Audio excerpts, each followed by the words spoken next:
السلام عليكم ورحمة الله وبركاته. الحمد لله نحمده ونستعينه ونستغفره ونؤمن به ونتوكل عليه ونعوذ بالله من شرور أنفسنا ومن سيئات أعمالنا. من يهده الله فلا مضل له ومن يضلله فلا هادي له. ونشهد أن لا إله إلا الله وحده لا شريك له. وأشهد أن سيدنا وسندنا وحبيبنا ومولانا محمدا عبده ورسوله الذي أرسله بالحق بشيرا ونذيرا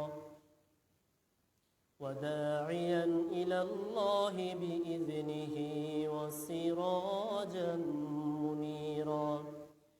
فقد قال الله تعالى في كلامه المجيد: إن الله وملائكته يصلون على النبي يا أيها الذين آمنوا صلوا عليه وسلموا تسليما. اللهم صل على محمد وعلى آل محمد كما صليت على إبراهيم وعلى آل إبراهيم إنك حميد مجيد. اللهم بارك على محمد وعلى آل محمد كما باركت على إبراهيم وعلى آل إبراهيم إنك حميد مجيد. আলহামদুলিল্লাহ, শুকরিয়া রব্বুল আলামিনের দরবারে আমরা যারা প্রতি জুমার ন্যায় জুমার সালাত আদায়ের জন্য মসজিদে আসতে পেরেছি সকলে বলি আলহামদুলিল্লাহ। আরবি মাসের 7ই শাবান, বাংলার 24শে মার্চ, আমরা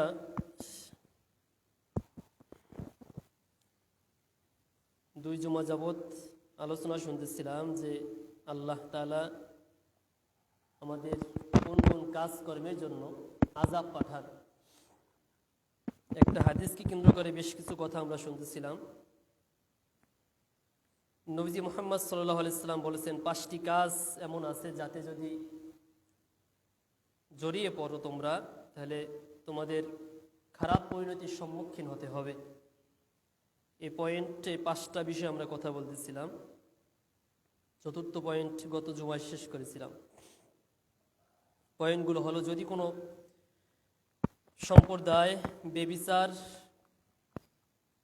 সম্প্রদায়ের মধ্যে ব্যভিচার ছড়িয়ে পড়ে, নবীজি বলেছেন তাহলে তাদের মধ্যে এমন রোগ দেখা দেবে যা আগে ছিল না। এই পয়েন্টে কথা হয়েছে। এরপরে যদি কোনো সম্প্রদায়ের মানুষ মাপে কম দেয়, এই মন্দ কাজ কোন জাতির মধ্যে ছড়িয়ে জন্ম নেয়, তবে তাদের মধ্যে দুর্ভিক্ষ দেখা দেবে এবং তাদেরকে অত্যাচারী শাসকের শিকারে পরিণত হতে হবে।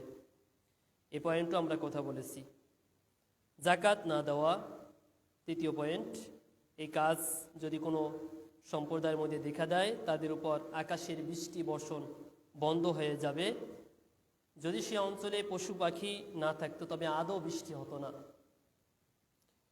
4র্থ পয়েন্টে গত জুমায় কথা বলেছিলাম, আল্লাহ এবং তার রসুলের সঙ্গে বিশ্বাসঘাতকতা প্রতিশ্রুতি ভঙ্গ করলে আল্লাহ রসুল সাল্লাল্লাহু আলাইহি সাল্লাম বলেছেন, তাহলে তাদের উপর অমুসলিমদের আধিপত্য চাপিয়ে দেন এবং তাদের সহায় সম্পদ সব কিছু ওই অমুসলিম সম্প্রদায় কেড়ে নেবে।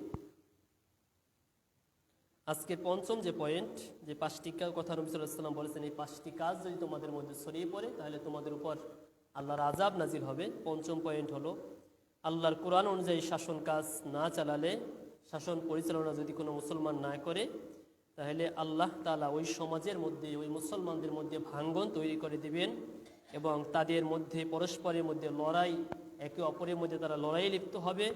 সমাজের সন্ত্রাসী, খুনি খারাপি, এগুলো গৃহদ্বন্দ্ব, এগুলো লিপ্ত হবে এবং এগুলো বৃদ্ধি পাবে। হাদিসটি ইবনে মাজাহ, বাইহাকির ভিতরে আছে। এখানে কোরআন অনুযায়ী শাসনের কথা বলা হয়েছে। আজকের সমগ্র মুসলিম বিশ্বের দিকে যদি আমরা তাকাই, 57টা মুসলিম রাষ্ট্র, কোথাও কোরআন অনুযায়ী শাসন নেই। ফলাফল মুসলমানদের মধ্যে এই হাদিস অনুযায়ী নবী সাল্লাল্লাহু আলাইহি সাল্লাম যা বলেছেন সেগুলো এখন হচ্ছে। বলেছেন, কোরআন অনুযায়ী শাসন পরিচালনা করা না হয় তাহলে তারা নিজেরা নিজেদের মধ্যে লড়াই করবে। আমাদের দেশের অবস্থার দিকে যদি আমরা তাকাই, শুধু আমাদের দেশ না, মুসলিম রাষ্ট্রগুলোর মধ্যে যে অবস্থা চলতেছে, তারা ক্ষমতার জন্য নিজে ভাইয়ে ভাইয়ে এখন লড়াই করতেছে। আর ফলাফল কি হচ্ছে? হাদিস যে 5টি বিষয় বলা হয়েছে, 5টি বিষয়ের দিকে যদি আমরা লক্ষ্য করি, যে যদি আমরা কোরআন ছেড়ে দেই, যদি আমরা আল্লাহর হুকুমাত ছেড়ে দেই, তাহলে বিজাতি শক্তি আমাদের উপর বিজয়ী হবে এবং তারা আমাদের পদদলিত করবে। আজকে সমগ্র মুসলিম বিশ্বের দিকে তাকালে এটাই দেখা যাচ্ছে যে বিজাতি শক্তি আমাদের উপর যে হারে জুলুম নির্যাতন করতেছে, এর মূল কারণ হলো আমরা কোরআন ছেড়ে দিয়েছি। আর এই কোরআন ছেড়ে দেওয়ার কারণে হাদিসে এভাবেই বলা হয়েছে যে তোমরা নিজেরা নিজেদের মধ্যে, তখন নিজেরা নিজেদের মধ্যে ঝগড়া বিবাদ ও লড়াই এগুলো করতে থাকবে।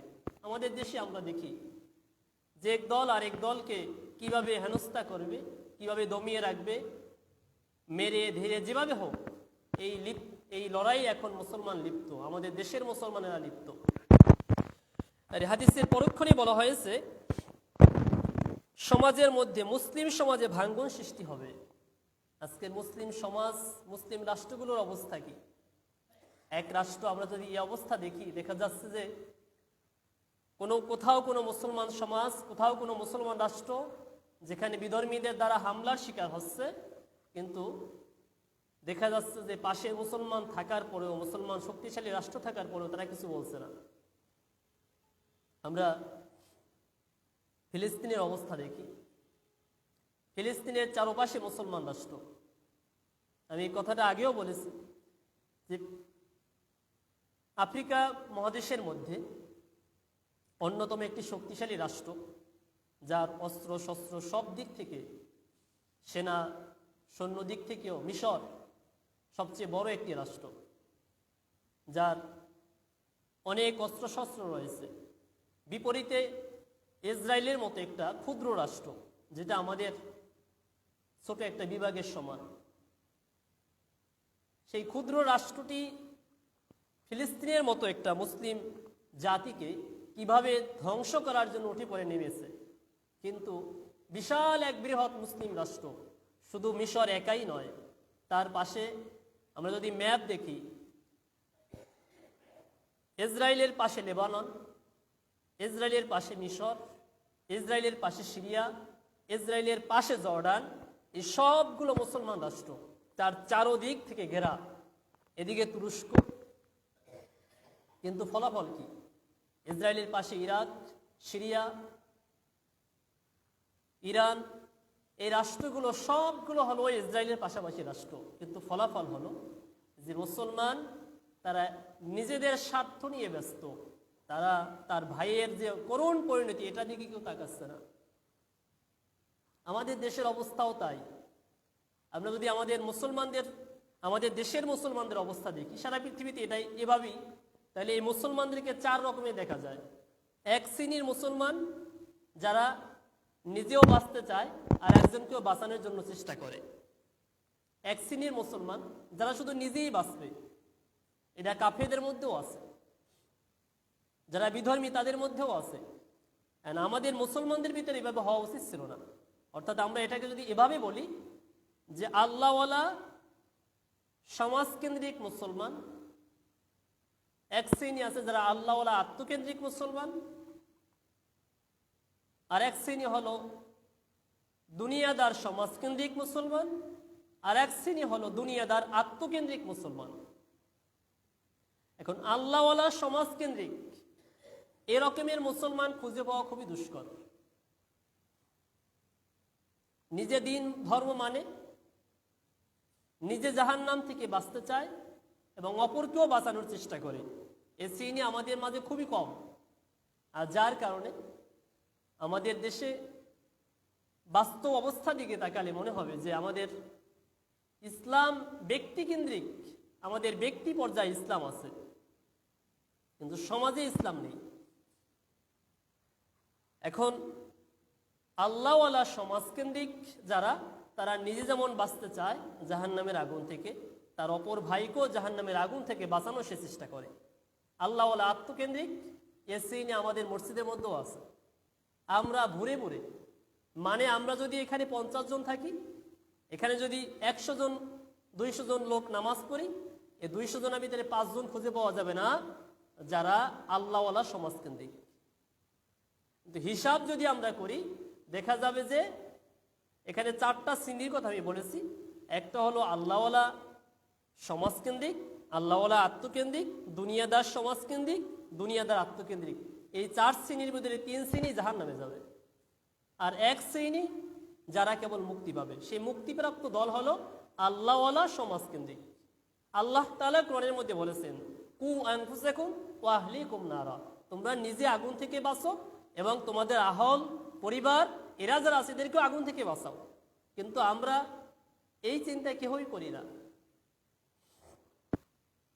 প্রিয় মুসলিম ভাইরা, এখন আল্লাহওয়ালা আত্মকেন্দ্রিক মুসলমান এটা এখন ঘরে ঘরে, অর্থাৎ নিজে নামাজ পড়ে, নিজের বউ নামাজ পড়ে না, নিজে ভালো পথে চলে, নিজের ছেলে উল্টাপাল্টা চলে, মানে ওর ছেলেকে নিয়ে তার চিন্তা নেই, ও গোল্লায় গেছে, যাক আমি তো জাহান্নাম থেকে মুক্তি পাচ্ছি। এত জাহান্নাম থেকে মুক্তি পাওয়া এত সহজ না।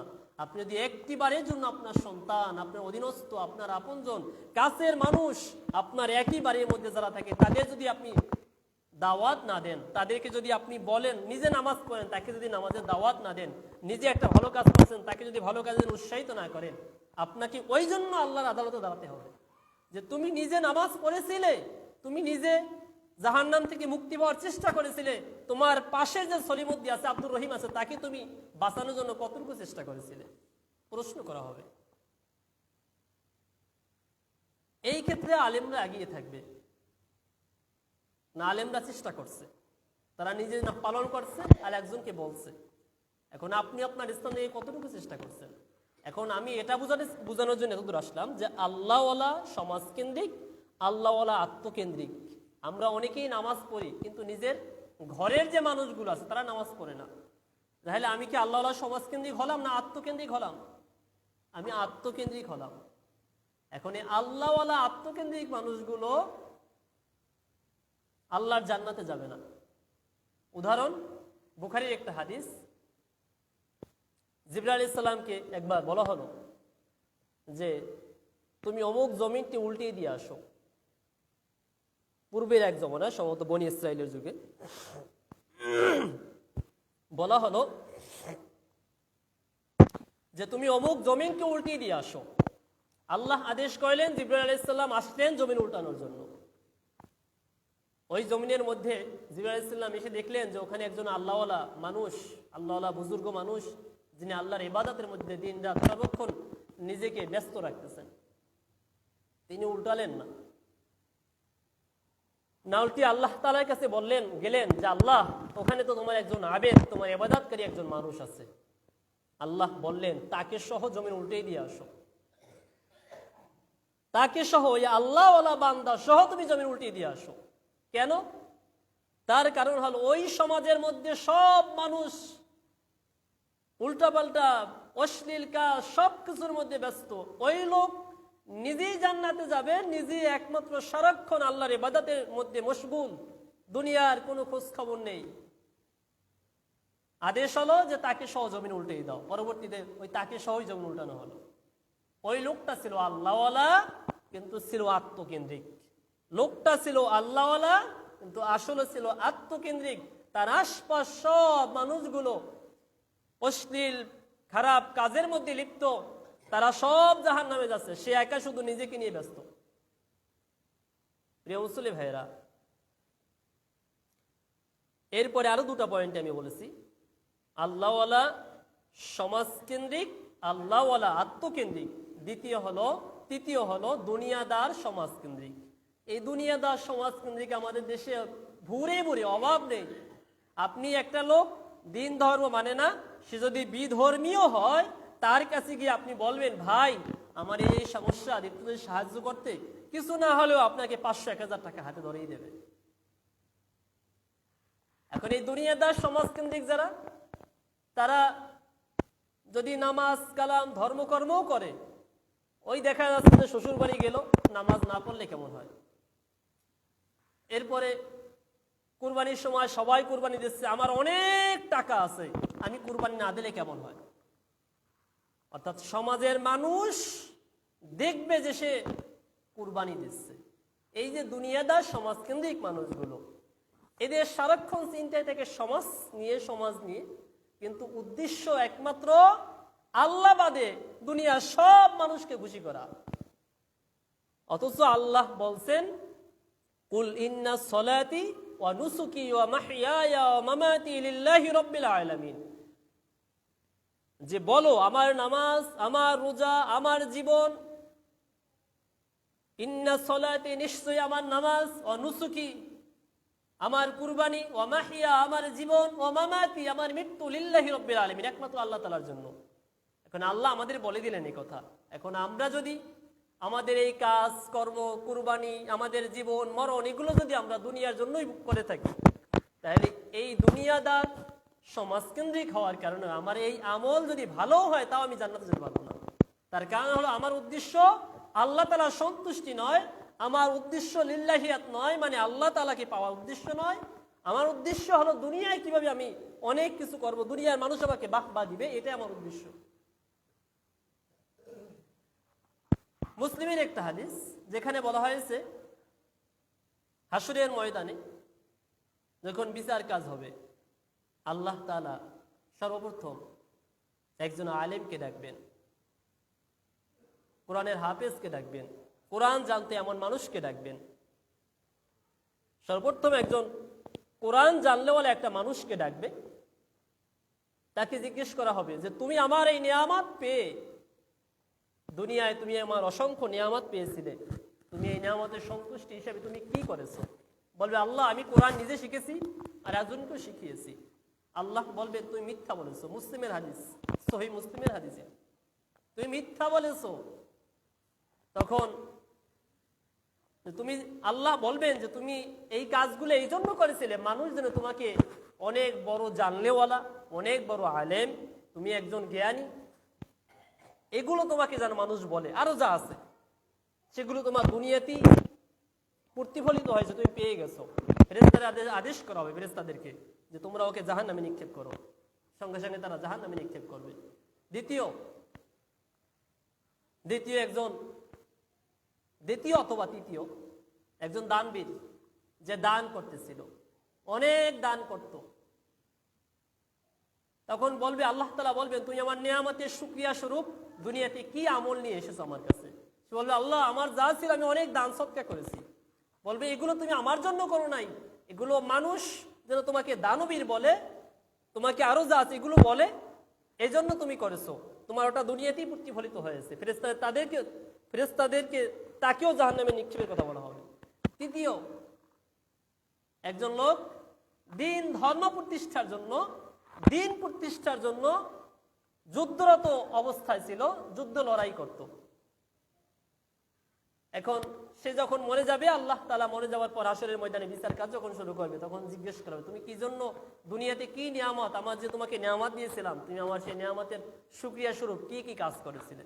সে বলবে যে আল্লাহ আমি এই কাজটা করেছিলাম, তোমার উদ্দেশ্যে আমি, তোমার জন্য আমি দিন প্রতিষ্ঠায় লড়াই করেছিলাম। তখন আল্লাহ তাআলা বলবেন যে না, তুমি এটা আমার জন্য করো নাই, তুমি এই জন্য করেছিলে যে দুনিয়ার মানুষ তোমাকে বীর জন্য বলে। আমরা আরো যত উপাধি দেই, যে বীর মুক্তিযোদ্ধা, অমুক সমুক, এই জাতীয় যে কত কিছু উপাধি আমাদের দেশে দেয়, বীর প্রতীক, বীর বিক্রম, বীর শ্রেষ্ঠ, এই যে উপাধিগুলো, তুমি এই দুনিয়ার এই সব কিছু পাওয়ার জন্য, সুখ্যাতি পাওয়ার জন্য তুমি করেছিলে, আমার সন্তুষ্টির জন্য করো নাই। ফেরেশতাদেরকে তাকেও বলা হবে জাহান্নামে নিক্ষেপ করতে, তাকেও জাহান্নামে নিক্ষেপ করা হবে। আমি এটা এই জন্য বলতেছিলাম যে দুনিয়াদার, সমাজকেন্দ্রিক এই মানুষগুলো আল্লাহর জান্নাতে যাবে না। এরপরে আছে দুনিয়াদার, আত্মকেন্দ্রিক। এই দুনিয়াদার আত্মকেন্দ্রিক যারা, দেখবেন তারা নিজেকে নিয়ে সারাক্ষণ ব্যস্ত থাকে। সমাজ সব না খেয়ে মরুক, আশপাশের সব শেষ হয়ে যাক, আমি বাঁচলেই হলো, এই শ্রেণীর মানুষও আল্লাহর জাহান্নামে যাবে। দুনিয়াদার, আত্মকেন্দ্রিক, অনেক অঢেল সম্পত্তি আছে, সম্পদ আছে, কিন্তু এই সম্পদগুলো সে নিজেকেই নিয়ে, সম্পদ নিজের মধ্যেই রেখেছে, কারো জন্য সে কিছু ব্যয় করতে পারতেছে না, কার জন্য কিছু করেও না। অনেক সম্পদ আছে কিন্তু পাশের মানুষ না খেয়ে মরতেছে, এই নিয়ে তার একটু চিন্তা নেই। যাই হোক, আমি যে প্রসঙ্গে কথাগুলো বলতেছিলাম, যে আল্লাহ তাআলা যে সমস্ত কারণে আযাব পাঠান, এর অন্যতম একটি কারণ হলো কোরআন অনুযায়ী বিচার ফয়সালা করা না হয়। এবং তাহলে আল্লাহ নবী সাল্লাল্লাহু আলাইহি ওয়াসাল্লাম বলেছেন, সমাজের মধ্যে আল্লাহ তাআলা ভাঙ্গন সৃষ্টি করে দেন মুসলিম সমাজের মধ্যে, নিজেদের মধ্যে পরস্পর লড়াইয়ে লিপ্ত হয়ে পড়ে এবং সমাজের মধ্যে সন্ত্রাস, খুন খারাপি শুরু হয়ে যায়, গৃহযুদ্ধ লিপ্ত হয়ে থাকে মানুষেরা। তখন এই প্রসঙ্গে কারিমে অনেকগুলো কথা বলেছিলাম যে মুসলিম সাম্রাজ্যগুলোর আশপাশে অনেক ছোট ছোট রাষ্ট্র আছে, এদেরকে যখন পরশক্তি যারা, তারা যখন জুলুম নির্যাতন করে, তখন তারা চেয়ে চেয়ে দেখে, কিছু করে না। আজকের মুসলমানদের অবস্থাও হলো তাই, যে মুসলমান তারা নিজেকে কিভাবে রাখা যায়, টিকিয়ে রাখা যায়, নিজের মধ্যে কিভাবে ক্ষমতাকে আরো কুক্ষিগত করা যায়, এটা নিয়ে ব্যস্ত। দুনিয়ার আশপাশ সব শেষ হয়ে যাক, আমার ক্ষমতাই হলো আসল, এটাই এখন মুসলমানদের মূল মাকসাদ হয়ে দাঁড়িয়েছে। যাই হোক, এই বাচ্চারা ভিতরে বসো।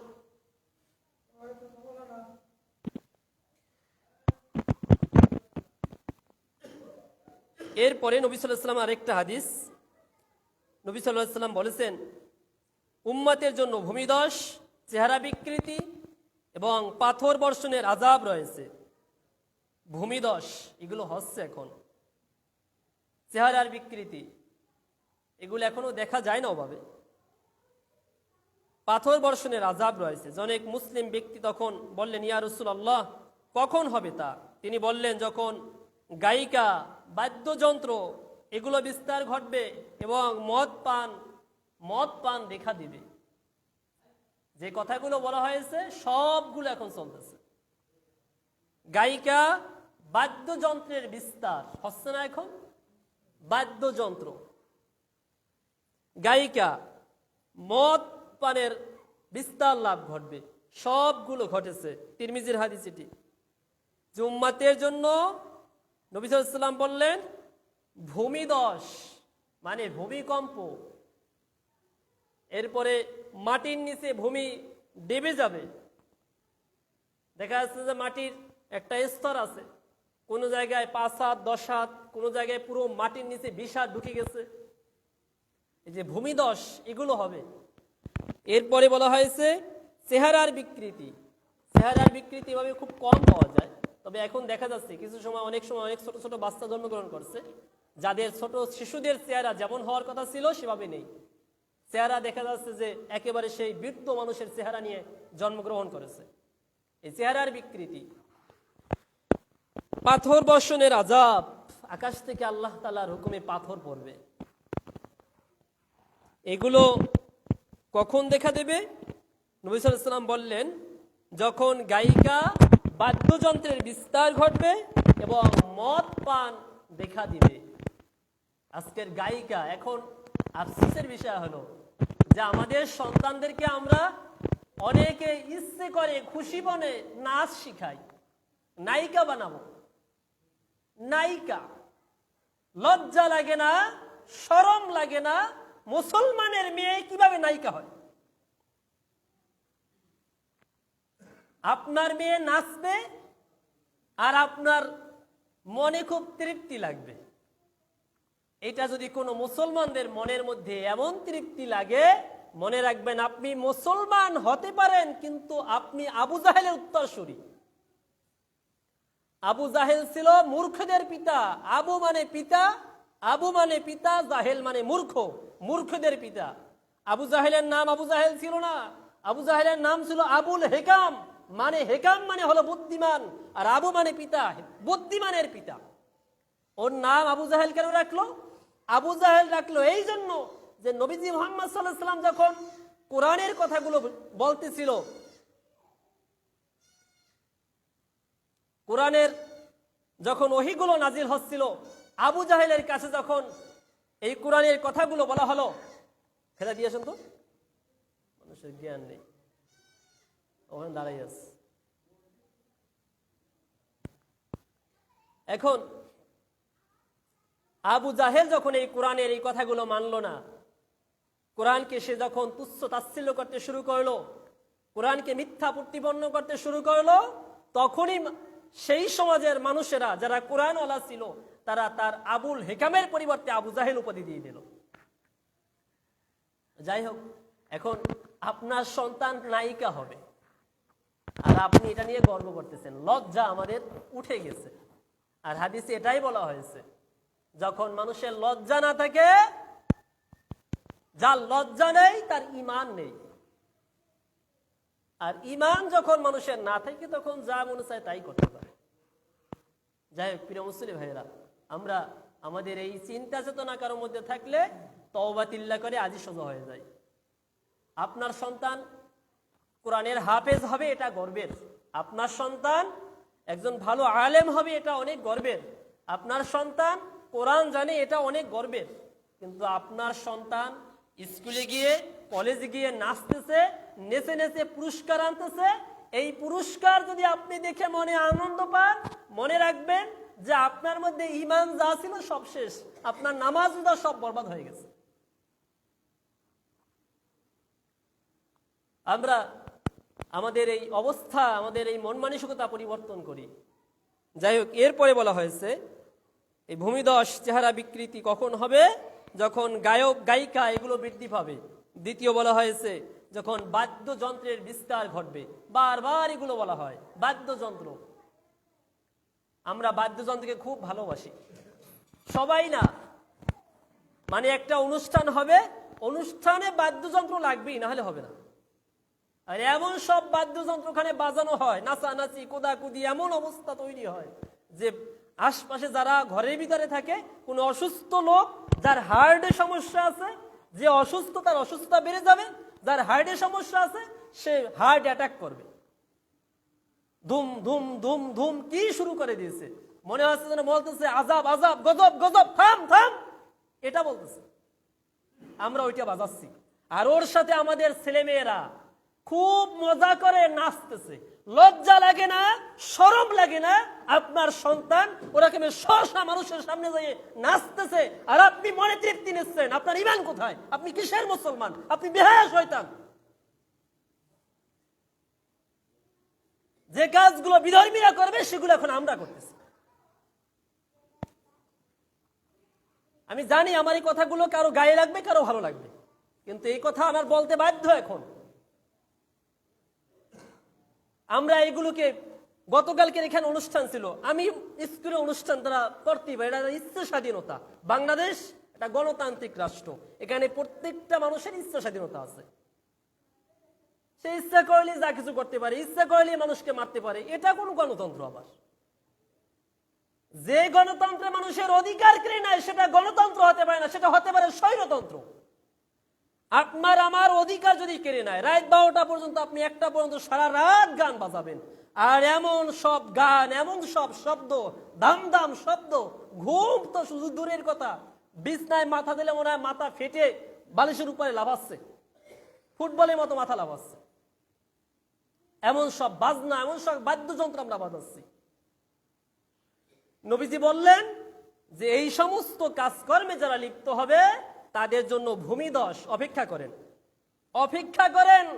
এই বছরের গত বছর থেকে এই পর্যন্ত এই জানুয়ারি মাস ফেব্রুয়ারি মাস গেল, এই জানুয়ারি মাসের ভিতরে 2 বার না 3 বার ভূমিকম্পে আমাদের দেশে লাড়া দিয়েছে।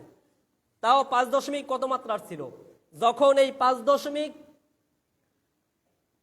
6 দশমিক 7 দশমিক এই মাত্রার ভূমিকম্প হবে, তাহলে অপেক্ষা করেন যে ভূমিধস কারে বলে আমাদের দেশে তা দেখতে পাবেন। মাটির নিচে ওই যে বিশাল অট্টালিকা আছে না, ও সহ আপনি আমি ঢুকে যাব, মাটির নিচে ঢুকে যাব। আমাদের দেশের মাটির স্তর অত শক্ত নয়, বিশেষ করে ঢাকাতে যা হচ্ছে, পাপাচারের চূড়ান্ত সীমায় ঢাকা শহর। এখন বিভাগীয় শহরগুলো ওগুলো এখন চলতেছে, জেলা শহরগুলোতে এখন পাপাচারের চূড়ান্ত পর্যায়ে পৌঁছে গেছে। আপনি যদি কোনো হোটেলে থাকতে যান, আপনাকে থাকা সম্ভব না যদি ইমানদার হন। ভালো হোটেল এখনো আছে, বিয়ে ছাড়াই এখন অনেক কিছু হয়ে যাচ্ছে। যাই হোক, বিবাহ ব্যবস্থাকে আমরা সহজ করি। আর যখন নবীজি বলেছেন যেখানে বিবাহ ব্যবস্থা কঠিন হবে সেখানে জেনা ব্যভিচার সহজ হবে, একেবারে হুবাহুব কথাই মিলে যাচ্ছে। আজকে এই বাচ্চারা তোমরা চুপ থাকো, শোনো, কথা বলো না। এখন যেখানে বিবাহ ব্যবস্থা কঠিন হবে জেনা ব্যভিচার সহজ হবে, আমার নবী মুহাম্মদ সাল্লাল্লাহু আলাইহি ওয়াসাল্লাম বলে গেছেন। আর অবস্থাটা তাই দেখেন যে আজকের বিবাহ করতে গেলে, এখন বিবাহ ব্যবস্থা যদি কেউ বিবাহ করতে চায়, ও হাতে মোটামুটি 5-10 টাকা না থাকলে তার পক্ষে বিয়ে করা সম্ভব নয়। কিন্তু হাতে যদি 500 টাকা থাকে, 500 টাকা 1000 টাকা, তার পক্ষে জেনা করা সম্ভব। বলে কি কথা বলতেছেন, মুরব্বীরা কিছু বুঝেন না, এ বিষয়ে জ্ঞানও নেই। ঢাকা যান, বিভাগীয় শহরগুলোতে যান, অনেক হোটেল আছে যেখানে নারী সাপ্লাই দেয়। আপনি রাতে ঘুমাবেন, শয্যা সঙ্গী নারী দিয়ে দেবে আপনার সাথে। শুনতে শরম লাগতেছে, লজ্জা লাগতেছে, কিন্তু অবস্থাটা বাস্তব। বিশ্ববিদ্যালয়ে পড়ুয়া মেয়েরা, কলেজে পড়ুয়া মেয়েরা, তারা টাকার অভাবে পড়তে পারে না, হোটেলে গিয়ে রাত যাপন করে। এখন এই কথাগুলো শুনতে খারাপ লাগে, বলতেও লজ্জা লাগে, কিন্তু বলতে আমি বাধ্য। সতর্ক করার জন্য বলছি। যাই হোক, আমরা এই নিকৃষ্ট কাজকে অন্তর থেকে ঘৃণা করি, বিবাহ ব্যবস্থাকে সহজ করি। আপনার সন্তান মেয়ে একটু বড় হয়ে গেলে মাথা ব্যথা শুরু হয়ে যায় না, মেয়েটাকে বিয়ে দেব, কিন্তু আপনার ছেলেটাও তো বড় হচ্ছে, ওরে নিয়ে মাথা ব্যথা নাই কেন? বলবেন হুজুর ও ইনকাম করবে, তারপরে এই ইনকামের ধান্দা আজ থেকে বন্ধ করে দেন। একটা মেয়ে অনেক বড় খাদক না, মেয়েরাও যদি এভাবে সমাজটা এভাবে হয়ে যায় তাহলে মেয়েরাও সোজা হয়ে যাবে। মেয়ে বড় হয়েছে, মেয়ে বিয়া দেবেন এজন্য চিন্তা মাথার ভিতরে। ছেলে বড় হচ্ছে, আপনার ছেলে কোথায় থাকে, কি করে, কোথায় রাত যাপন করতেছে, মাথায় কেন নাই? এজন্য নবীর হাদিস অনুযায়ী বিবাহ ব্যবস্থা সোজা করেন, সহজ করেন, তাহলে জেনা ব্যভিচার মোটেও থাকবে না। ওই বিবাহ করতে গেলে লক্ষ লক্ষ টাকা খরচ করতে হবে। কেন খরচ করতে হবে? আপনার সামর্থ্যের মধ্যে যতটুকু পারেন ততটুকু। এখন আমাদের এই জন্য এখন অনেক বয়স হয়ে গেছে অনেক যুবকদের, কিন্তু বিয়ে করতে পারছে না। কেন? টাকা নেই। আমরা এই সমস্ত পিছাসিপনা ছেড়ে দেই। বিবাহ কেন্দ্রিক আগেও বলেছি, এগুলো এখন বলতে মনে চায় না, যে আমরা এমন সব জুলুম নির্যাতন বিবাহ কেন্দ্রিক করি। বিশেষ করে মেয়ের বাবার চাপা ধরে খাইতে হবে। এই চেপে ধরে খাওয়া হলো হারাম, চেপে ধরে খাওয়া হলো হারাম। বিবাহের খাওয়া দাওয়ার অনুষ্ঠান হবে ছেলের বাড়ি, মেয়ের বাড়ি জোন নিয়ে, কামলা নিয়ে, গামলা নিয়ে, এরপরে পাতি নেতা, ছাতি নেতা, লাঠি নেতা, এগুলো নিয়ে মেয়ের বাড়ি খাবেন কেন? এগুলো সবগুলো হলো ফকিরিপনা, পিছাসিপনা এগুলো। যাই হোক, আমরা এই পিছাসিপনাগুলো ছেড়ে দেব। বিবাহে হাদিসে আসছে যে খাওয়া দাওয়া যে অনুষ্ঠান, সেটা কার বাড়ি হবে? ছেলের বাড়ি। এখন আপনার বিয়ায় আপনার কয়েকজন যদি খাওয়াতে যায় সেটা ভিন্ন কথা, যে ভাই আমি কয়েকটা লোক খাওয়াবো, আপনি 2-4টা লোক নিয়ে আসছেন। এখন বলে না বিয়ায় আমি 2-4 জনই আসতে পারবো না। কয়জন লাগবে? 100, 200 জুলুম। আপনি জালেম, আপনাকে আল্লাহর আদালতে জালেমের কাছে দাঁড়াতে হবে, জালেমের কাতারে আপনাকে দাঁড়াতে হবে। যাই হোক, যে কথা বলতেছিলাম, যে সমস্ত কারণে ভূমিধস হবে, এর অন্যতম একটা কারণ হলো গায়ক গায়িকা যখন বৃদ্ধি পাবে, বাদ্যযন্ত্রের বিস্তার ঘটবে এবং মদ পান দেখা দেবে। মদ পান, এখন আমাদের যুবকেরা কি করবে? তারা এখন ছেলে মেয়ে সবাই, চাকরি নেই, বাকরি নেই, পরিবারে অশান্তি, ঘরের মধ্যে অশান্তি, বাপ মার মারামারি, বাপ মার অশ্লীল কথাবার্তা, ঘরের ভিতরে থাকা যাচ্ছে না। এখন তারা করে কি? ওই রাত 10টা 11টা 12টা পর্যন্ত বাহিরে থাকে, বন্ধুদের সাথে আড্ডা মারে, আর গাঁজা, মদ, সিগারেট, বিড়ি যা আছে সবগুলো খায়। আপনি যদি পারিবারিক ভাবে যদি আপনি সৎ হতেন, আপনার ছেলে মেয়েও সৎ হতো। কিন্তু সমস্যা হলো আপনি অসৎ। আপনি যদি সৎ হন, আপনার সন্তান সৎ হতে বাধ্য। আর যদি সৎ না হয়, সন্তান যদি অসৎ হয়, মনে করতে হবে আপনি বাপ হিসাবে সঠিক না। আপনি বাপ হিসাবে সঠিক না। বাপ ঠিক থাকলে সন্তান অটো ঠিক হয়ে যাবে। কিছু কিছু ক্ষেত্রে ব্যতিক্রম হতে পারে। তার কারণ হলো যে আল্লাহ তাআলা কোরআনের মধ্যে বলেছেন, আমি সন্তান, স্ত্রী, সন্তান সন্ততি, জায়গা জমি, প্রভাব প্রতিপত্তি, মান ইজ্জত এগুলো দিয়ে আমি পরীক্ষা করব। এখন ইমানদারদের এই পরীক্ষাগুলো আসবেই। যাই হোক, আমরা আমাদের সন্তানদের দিকে খেয়াল করব যে মদ পান, জুয়া, গাঁজা আশপাশ একেবারে ছেয়ে যায় মাঝে মধ্যে। স্কুলের বারান্দায় এখন মনে হয় যে কয়েকদিন ধরে কাজ চলে, এই জন্য আসে না। আমি 2-3 দিন পুলিশকে খবর দিয়েছি, কিন্তু পুলিশ আসে কখন? আজকে সত্য একটা কথা বলে দিলাম যে আমি চোখের সামনে পড়লে পুলিশ কল দিই। যখন দেখি পুলিশ আসে কখন, সম্ভবত এদের সাথে যোগাযোগ থাকে। যখন ওরা চলে যায়, খাওয়া দাওয়া শেষ, তখন পুলিশ কল করে, কয় ভাই আছে? 2 দিন আমি এই ভুক্ত শিকার, এই অবস্থা শিকার আমি 2 দিন। তার মানে ওদের সাথে পুলিশের সাথেও যোগাযোগ আছে। আল্লাহর আদালতে দাঁড়াতে হবে। কিন্তু আফসোস, রাজনৈতিক দলের নেতা, এই নেতাদের ছেলেমেয়েরা এই কাজের সাথে জড়িত। যাদের অনেক টাকা আছে, এদের সন্তানেরা এগুলোর সাথে বেশি জড়িত।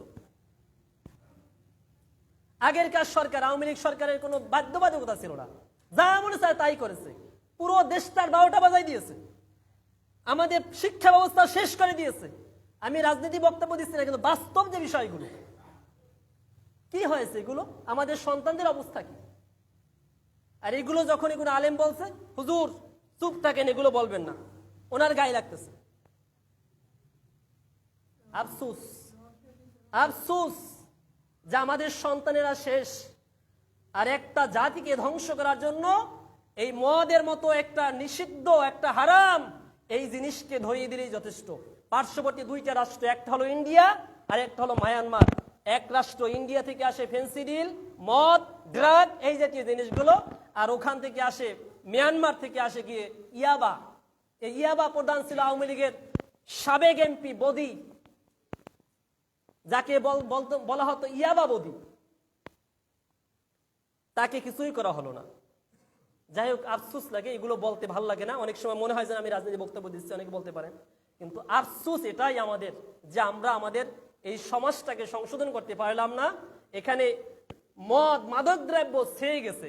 আশপাশে এই যে রাস্তা আছে এখানে একটা, ওই রাস্তার আশপাশে যদি রাত 9টা 10টার দিকে যান, দেখবেন কিছু ছেলে পেয়ে ওখানে বসে বসে গাঁজা মদ খাচ্ছে। আমি অনুরোধ করব, যে সমস্ত ছেলেরা বিড়ি খায়, আপনি বাপ হিসাবে ওগুলো বন্ধ করেন। বিড়ি কেন খাবে আপনার সন্তান?